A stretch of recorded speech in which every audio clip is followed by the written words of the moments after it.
This is Tea and Talk, a self-development podcast. A podcast dedicated to empowering, uplifting, inspiring, and celebrating women. I'm Tafieastokes, your host, as well as women's health advocate, blogger, vlogger, and author of Grow Through It. Everyone has a story, and not everyone's story will start or end the same, but you can't judge a book by its cover. Sometimes it may take a few pages, chapters, or even a series to get you to the climax. You will get there if you continue to walk in the path you were destined to walk and keep turning those pages. It's time for you to end that chapter of your life that is holding you back, causing stagnation, self-doubt, self-hate, and negative self-talk. All you have to do is turn the page, sis, and start to write a new chapter. They say a woman is like a cup of tea. You can't tell her strength until you put her in hot water. Well, the water is hot, sis, so let's see your strength. Grab your tea and get comfortable and join me as I get into it on this episode of Tea and Talk.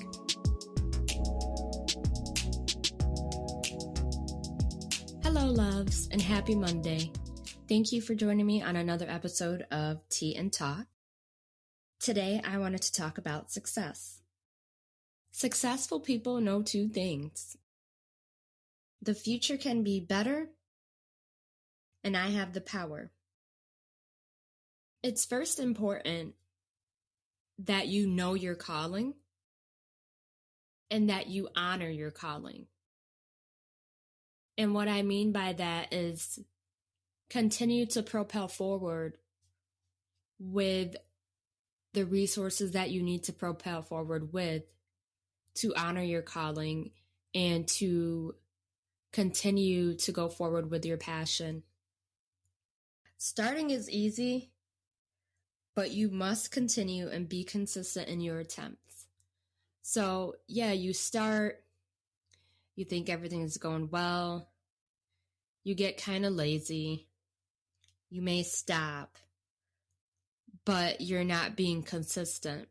And if you're not being consistent, the people that you are trying to reach in whatever it is you're doing, whether it be a brand, a product, a blog, whatever, they're going to know that you're not consistent and they're going to lose trust in what it is that you're trying to do. So that's why it's so important that you be consistent, not only for them, but also for yourself, because getting into a routine will help you to continue to grow and push you to that successful place where you want to be. Make sure that you're following through with your plans.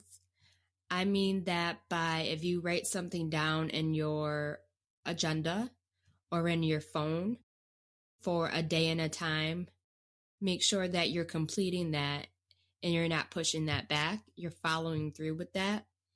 Or whether it be a commitment to a customer. Say, for instance, a customer was the first subscriber, so you're going to send them something out. Make sure that you follow through with that. Or if you were going to look into something for someone and you told them that you'll get back to them, just make sure you're following through with that. And it shows your integrity, but it also shows your consistency and you're serious about your business. Have a plan of your plan. You can only be successful when you know where you are going. So you need to have a concise plan of your plan, where you want to go, what your ultimate goal is, the steps that you know you need to take to get there, what you need to do to get there, how you need to go about getting there, what resources or finances you need to get there.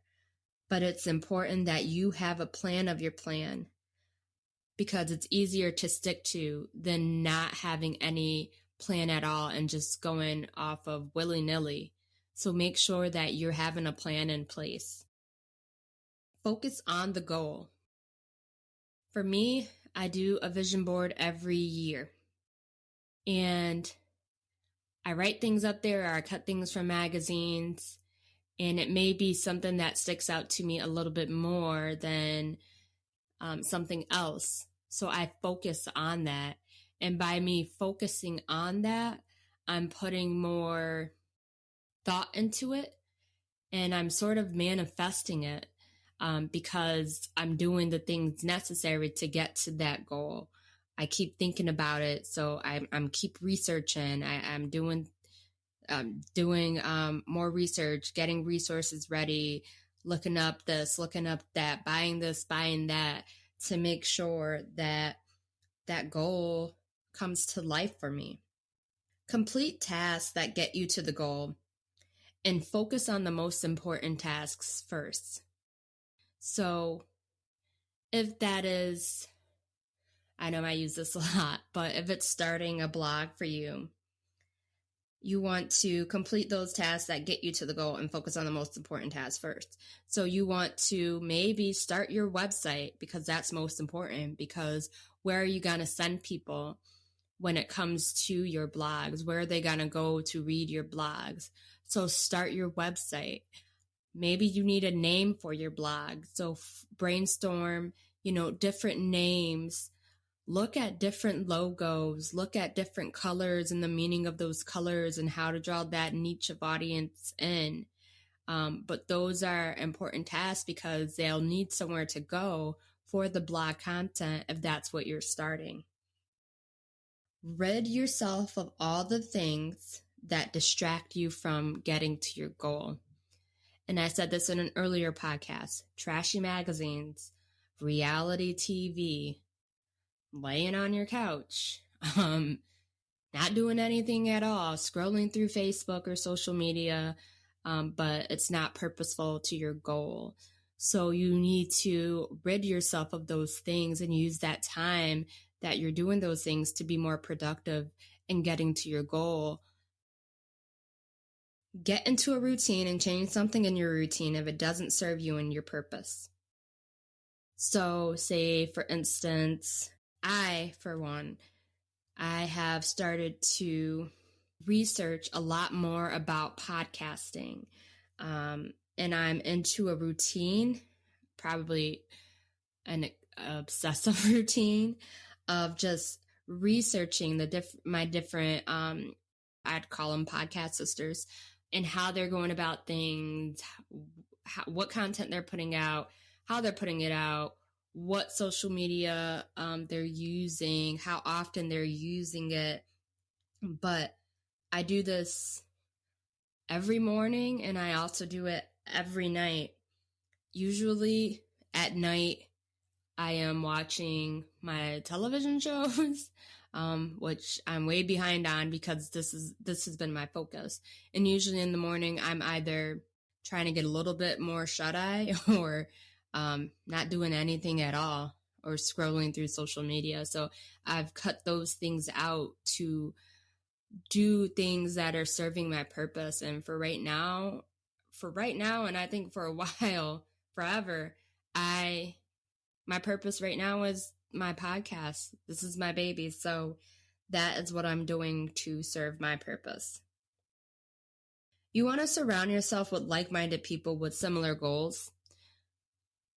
You have to go out to networking events or reach out to people on social media if they're in your town, or, if you have friends that support you and they're going to share your information and post about it and comment, and they're not down talking you or downplaying what you're doing or giving you any negative vibes. Those are the people you want to surround yourself with, because those people are going to help motivate you, to keep you going, to push you forward.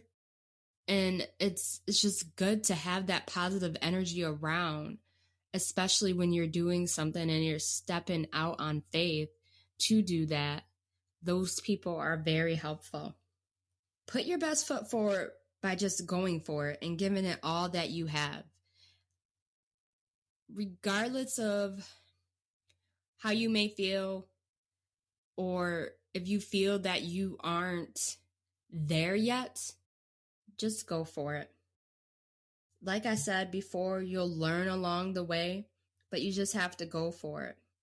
Prove yourself to yourself and not others. Don't worry about what others have to say because they don't know if they've never been there. People just talk out of the side of their neck just to talk out of the side of their neck.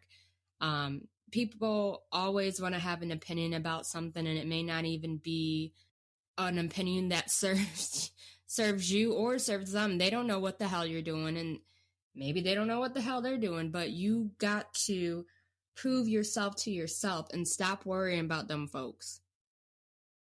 Work on silence and let your success be your noise. So don't tell everybody your every move. That, again, people will talk out of the side of their necks and tell you why you shouldn't do it, and you should do it this way, or you should do it that way, or you should do this instead. And that will definitely decrease your momentum. That will decrease your motivation. That will decrease your passion because you have someone you trust or love that's telling you otherwise. So I always follow that. Work in silence and let my success be my noise. Like, I don't tell anybody anything until it's out and done. And the one person that knows every move I make is usually my husband, because he helps me through it. He's a great support system. Otherwise, my success is my noise. And when it's out, it's out. Like, no one knew I was writing a book until it was ready for pre-orders. Nobody knew that. That was something that I kept to myself, and I let my work talk for itself. Remember that success is not measured by finances, but by how much difference you make in someone's life. So don't measure your success by how much you make. But if you are changing someone's life for the better, if you are being inspirational to that person, or if your product is helping that person's, let's say, acne, or you have a yoga and it's helping somebody with their depression at your yoga studio, whatever the case, don't measure your success by finances, but begin to measure your success by what difference you make in someone's life. Be sure to give me a rating and your feedback at the end of this episode. I would love to hear from you. Be sure to click the links in the description to learn more about how you can be part of the Tea Party VIP group and get more of Tea and Talk, plus additional offers, including a free copy of Grow Through It. To follow me on IG, click the link in the description. I'm so excited to talk to you all next week, so keep tuning in, and until next time, love and good vibes.